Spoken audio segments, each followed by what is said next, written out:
કચ્છ ચારણ ગઢવી યુવાને જમ્મુ માંગ 3 આતંકીઓને ઠાર કર્યા। કચ્છના ચારણ ગઢવી યુવાને જમ્મુ કાશ્મીરમાં 3 આતંકીઓને ઠાર કરવામાં ભજવી મહત્વપૂર્ણ ભૂમિકા। જમ્મુ કાશ્મીરના બારામુલ્લામાં શુક્રવાર રાત્રે ઘર્ષણ થયું હતું, જેમાં માંડવી તાલુકાના મોટા ભાડિયા ગામના જાંબાજ જવાન પુંશી ખેંગાર ગઢવી અને તેમના સાથી જવાનોએ 3 આતંકવાદીઓને ઠાર કર્યા હતા।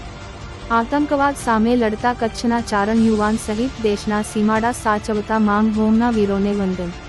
કચ્છ ચારણ ગઢવી યુવાને જમ્મુ માંગ 3 આતંકીઓને ઠાર કર્યા। કચ્છના ચારણ ગઢવી યુવાને જમ્મુ કાશ્મીરમાં 3 આતંકીઓને ઠાર કરવામાં ભજવી મહત્વપૂર્ણ ભૂમિકા।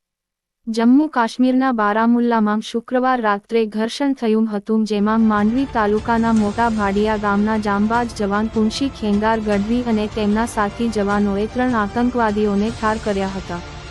આતંકવાદ સામે લડતા કચ્છના ચારણ યુવાન સહિત દેશના સીમાડા સાચવતા માંગ ભૂમના વીરોને વંદન।